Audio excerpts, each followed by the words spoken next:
siapa Imam Al-Qasim dari sahabat Abu Umamah Al-Bahili radhiyallahu taala anhu bahwasanya Rasulullah sallallahu alaihi wasallam bersabda, yughfaru lil muadzini, diampuni bagi seorang muadzin madda sautihi, sejauh jangkauan suaranya, walahu mithlu ajri man shalla ma'ahu, dan diberikan kepada muadzin itu pahala senilai atau seperti orang yang sholat beserta dia, min ghairi ayyun koso min ajrihi syai'un, dengan tanpa mengurangi dosa satu orang pun di antara mereka itu. Ini hadis dari sahabat Abu Umamah Al-Bahili radhiyallahu taala anhu. Dalam hadis ini Allah Subhanahu wa taala membimbing lisan Rasulullah sallallahu alaihi wasallam untuk menyampaikan sebuah hadis kepada kita tentang keutamaan muadzin. Ada dua keutamaan yang Allah berikan dalam hadis ini. Yang pertama adalah maghfirah, ya, ampunan. Seorang muadzin itu dijanjikan ampunan oleh Allah. Sejauh mana, seluas mana ampunan itu Allah berikan, seluas dan sejauh madda sautihi, jangkauan dari suara muadzin itu. Secara teori, setiap muadzin, wabil khusus pada masa yang silam, di mana belum ditemukan speaker dan sebagainya, tentu mereka akan mengeluarkan suara yang lantang. Tujuannya agar supaya suara itu dapat terjangkau oleh semaksimal mungkin. Dan mereka kemudian berazan itu selalu di atas menara, ya kan, untuk semakin menambah luas jangkauan dari suara azan tersebut. Di masa sekarang kita sudah ada speaker ini, masya Allah, mestinya lebih jauh lagi jangkauannya nih mestinya gitu kan. Tapi kan hadis-hadis seperti ini tentu kita memahami dari hadis-hadis tentang fadhil, tentang keutamaan. Tidak bisa kita telan dalam tanda kutip hanya dipahami zahirnya. Misalnya katakanlah jangkauannya berapa, misalnya 50 meter, ya udah habis itu mentok, ya kan nggak begitu. Ini untuk menunjukkan bahwa sangat luas rahmat berupa ampunan yang Allah berikan kepada seorang muadzin. Itu luar biasa. Jadi jangan berpatokan kepada jauhnya jarak yang dicapai dengan suara itu.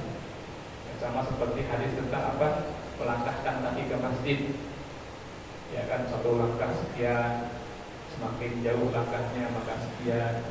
Jangan nanti yang putar-putar dulu, gitu kan, biar jauh gitu kan.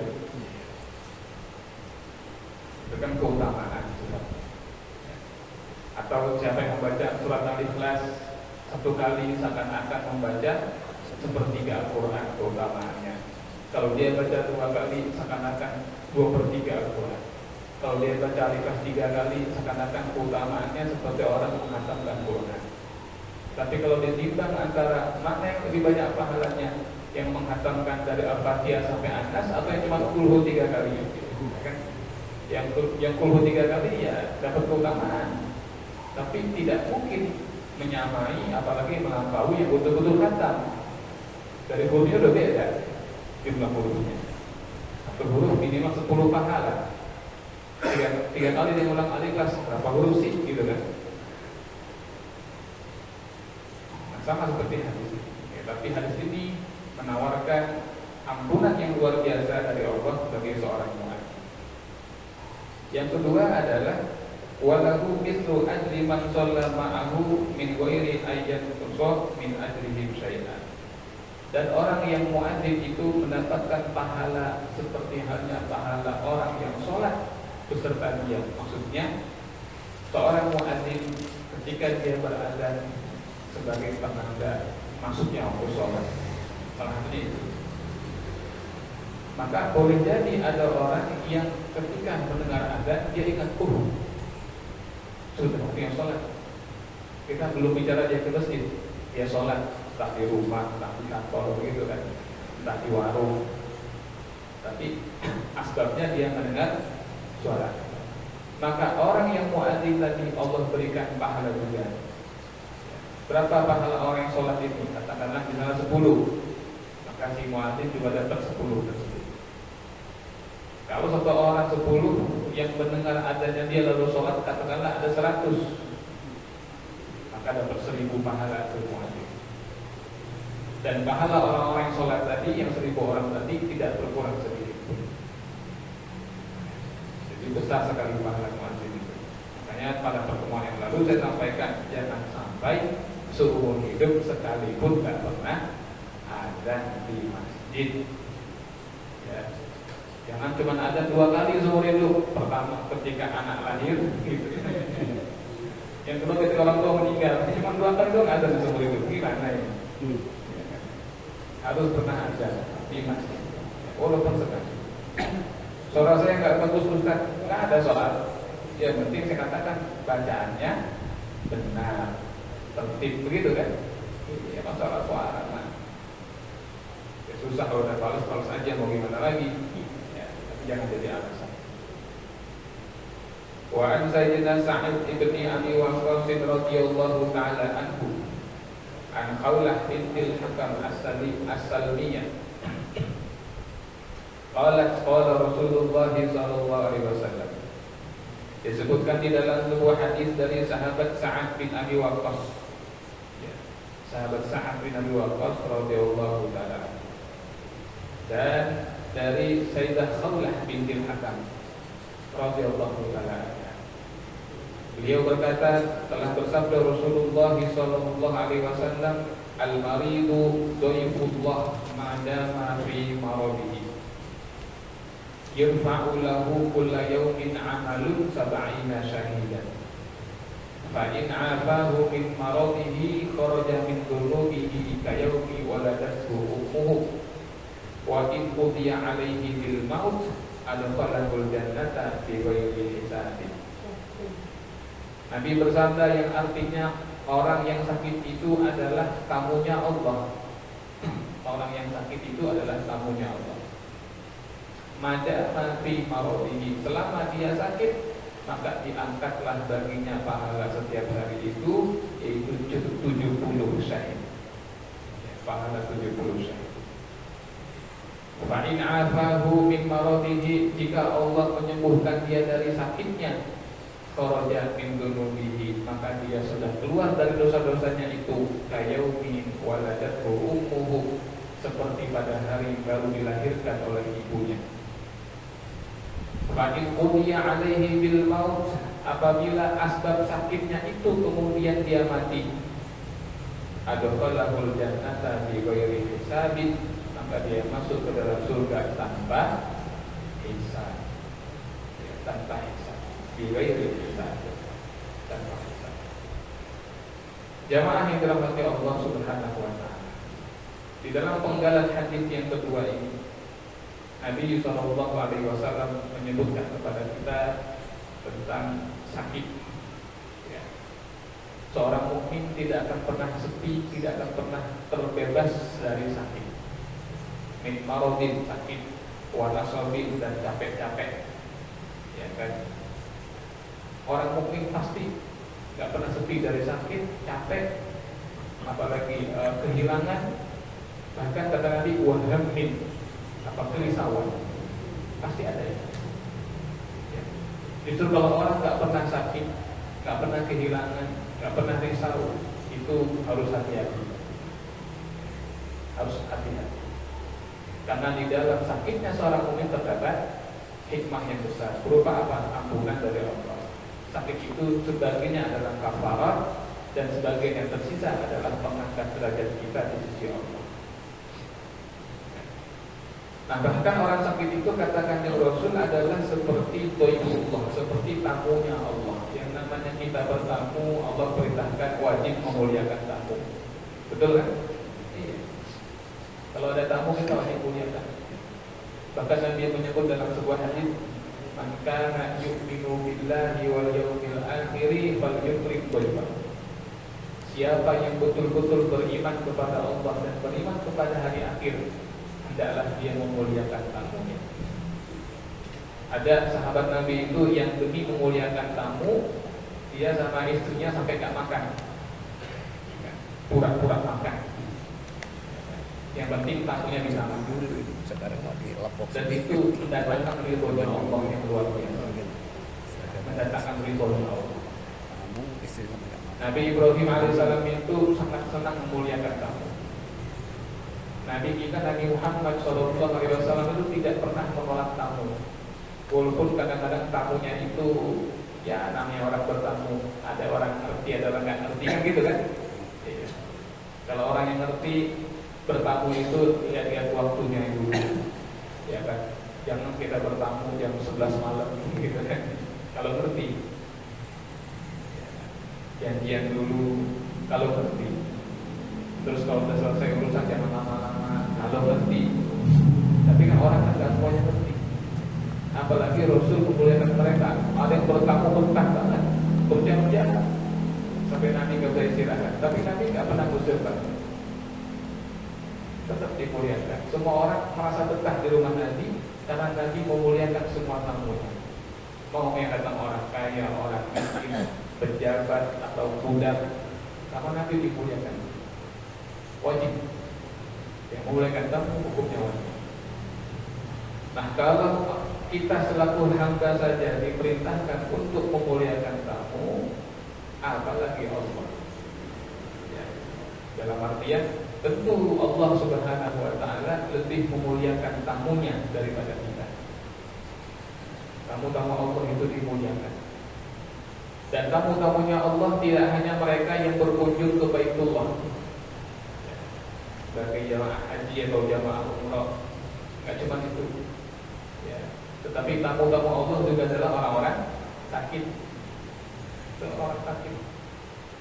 Jadi yang pernah doa, ya Allah, undanglah satu tamu Engkau ya Allah, gitu kan. Belum kepanggilan umroh sama haji tapi sakit mulu, gitu. Itu jawaban kecil, gitu kan. Jawaban kecil. Sementara tamunya sakit dulu lah, gitu kan. Jawaban kecil itu. Dan Allah akan menjamu tamunya. Bagaimana cara Allah menjamunya? Diangkat baginya setiap hari itu diberikan keutamaan seperti 70 orang syahid. Kalau dia beramal, maksudnya orang sakit, selama dia sakit tetapi dia masih beramal, maka amalnya itu seperti 70 syahid peningkatannya. Lagi sakit pinggang tapi masih sholat, kan beda tuh ya. Sholat dalam keadaan tenang dengan sholat ketika dalam keadaan sakit, lain rasanya. Dia berpayang-payang Tuhan sakit, ya Allah, gitu kan. Nah itu lebih besar ya kan? Diberikan pahala seperti 70 orang syahid. Kenapa? Karena di dalam syahid itu orang yang wafat dalam keadaan berjihad diantaranya. Dalam berjihad itu ada yang namanya mujahadah ya kan? Memerangi hawa nafsunya sendiri. Ketika seseorang itu berjihad, dia harus menghilangkan ketergantungannya kepada hartanya, dia tinggalkan anaknya, dia tinggalkan istrinya. Datang godaan, bagaimana kalau kamu mati di sini, nanti bagaimana istri kamu yang masih muda itu, gitu kan? Bagaimana harta kamu yang masih banyak itu? Tapi ya bismillah, li'ala'i kalimatillah, dia berangkat. Oh, itu mujahadah. Ada pertempuran antara tekadnya dengan hawa nafsu yang mencoba untuk membatalkan semangatnya dalam berjihad. Sama kayak orang sakit. Banyak orang yang sakit menjadikan sakitnya sebagai alasan untuk meninggalkan ibadah kepada Allah. Udah sholat belum? Belum, kenapa? Lagi sakit. Iya, buru-buru mau sholat katanya gitu. Lo kok buru-buru mau sholat? Tapi ya begitu ada aja begitu. Ya kan? Padahal kan sudah ada kemudahan. Yuridullahu bikumul yusra. Ya kan, Allah menghendaki kemudahan bagi kamu. Nggak bisa wudu boleh tayamum, nggak bisa berdiri boleh duduk, ya, DST dan seterusnya. Makanya kalau ada orang sakit dan selama sakitnya itu dia tetap beramal, diangkat amalnya seperti pahala 70 kali syahid. 70 syahid. Itu keutamaan yang pertama. Keutamaan yang kedua adalah fa'in afahu min maradihi kharaja min dhunubihi. Kalau Allah sembuhkan dia dari sakitnya, maka dia ketika sembuh itu seperti orang yang dilahirkan dari ibunya, ya, diampuni seluruh dosanya oleh Allah. Asbab sakitnya. Ini Masya Allah. Nabi Ayub alaihissalam itu Allah uji dengan satu penyakit, ya kan? Banyak orang yang menganggap penyakitnya Nabi Ayub itu seperti lepra, ya kan? Oh, jadi penyakit atau kusta, gitu kan? Penyakit kulit yang pokoknya menjijikkan, mengerikan dan sampai-sampai luar biasa. Padahal guru-guru kita mengatakan bukan itu penyakit. Di antara sifatnya para nabi itu adalah sifat jaiz. Jadi nabi dan rasul punya tiga sifat. Sifat wajib ada 4. Siddiq, wakonah, amanah, tabligh. Ini wajib. Lalu ada sifat mustahil, kebalikan dari yang 4 tadi. Kalau siddiq berarti kebalikannya bohong. Kalau tabligh berarti kebalikannya khianat. Tidak mungkin nanti itu khianat, tidak menyampaikan kitman, menutupi, ya kan, khianat, nggak mungkin. Dan kalau fatonah berarti badak atau bodoh, gitu nggak mungkin. Nabi itu nggak mungkin bodoh, itu mustahil. Nah, selain sifat wajib, sifat yang mustahil ada satu lagi sifat para nabi, itu sifat jaiz, sifat yang mungkin terjadi bagi para nabi. Apa itu? Sifatun basyariyatun, sifat-sifat kemanusiaan. Seperti apa? Mengantuk. Ya, para nabi boleh ngantuk. Boleh dari ngantuk? Boleh. Para nabi merasa capek? Boleh? Boleh. Nabi boleh capek, boleh ngantuk, boleh tidur, boleh makan, boleh minum, boleh sehat, boleh sakit. Nabi boleh sakit? Boleh. Atau dari nabi nggak boleh sakit? Nabi boleh sakit. Nah, ketika membahas bahwa nabi boleh sakit, kata para ulama, tetapi sakitnya para nabi tersebut bukan sakit-sakit yang dapat menurunkan derajat kemuliaan dan keutamaan mereka. Jadi para nabi sakit, iya, tetapi sakitnya bukan sakit-sakit yang menurunkan kemuliaan. Apa ciri-cirinya? Di antaranya adalah penyakit-penyakit yang membuat orang memandang remeh atau jijik kepada mereka. Itu disebut dalam kitab Syarah Aqidatul Awwal. Makanya Nabi Ayub sakit, iya, tetapi bukan yang wow, pada borong, berenang, enggak begitu. Ya kan, sakit betul. Memang ada sakit, disentuh oleh iblis, laknatullah. Tapi bukan sakit yang meninggi. Nah, begitu beliau sakit, setahun belum sembuh, 2 tahun belum sembuh, ya kan. Sakit, ulama mengatakan sampai 8 tahun. Ya kan? Berkatalah istrinya kepada beliau, kalau bahasa kita, Mas, antum ini kan nabi, gitu ya. Doalah kepada Allah, biar mustajab, ya kan. Biar sembuh. Ya, udah lama sakit ini, gitu kan. Kata Nabi Ayub, saya malu doa kepada Allah minta sembuh. Kenapa? Karena sehatnya kita harus lebih lama daripada sakitnya. Ya, saya sehat 35 tahun, sekarang sakit baru sekian tahun. Nanti lah kalau sudah sakitnya 35 tahun baru saya minta sembuh sama Allah. Itu Masya Allah. Nabi Ayub diuji dengan sakit.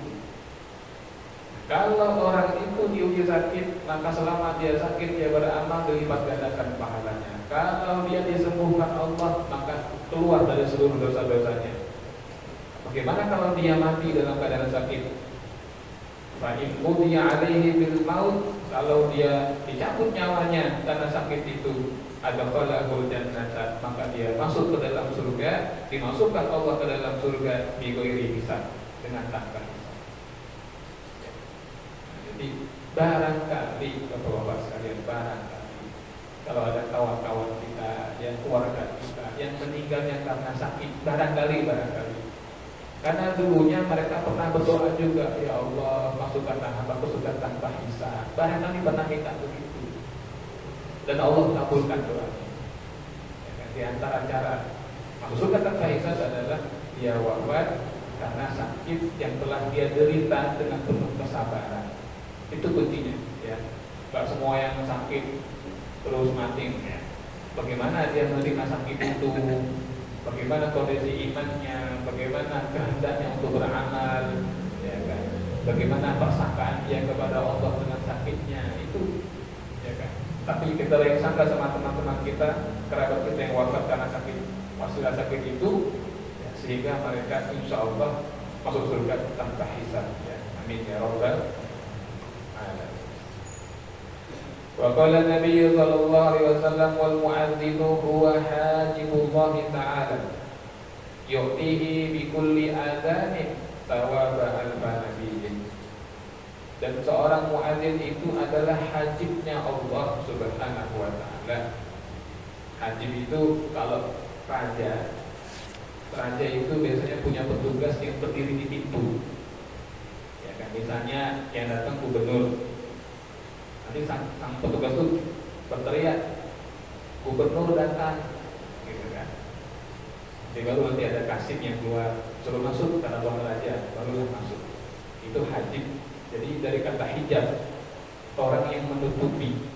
Nggak boleh itu orang masuk sebelum yang nutup ini masih tahu ke dalam. Itu hajib. Nah, seorang muadzin itu adalah hajibnya Allah. Ketika si muadzin sudah mengumandangkan adzan, maka orang itu boleh masuk menghadap kepada Allah dalam bentuk apa? Salat. Jadi kita itu salat itu sebenarnya sedang menghadap kepada Allah. Hakikat. Karena semua yang kita butuhkan, yang kita minta itu semuanya ada di dalam salat. Minta surga ada di salat. Minta dunia ada di salat. Minta dijaga dari neraka ada di sholat. Makanya para ulama tasawuf sering mengatakan sebetulnya ketika datang perintah sholat 5 kali sehari semalam itu, kita melihatnya bukan perintah sholat, tetapi itu adalah sebuah pemberitahuan dari sang raja di raja. Seakan-akan dia mengatakan, wahai umatku, wahai hambaku, 5 kali dalam sehari semalam itu saya kasih kesempatan kamu untuk menghadap dan mengadukan permasalahan. Meski kita senang.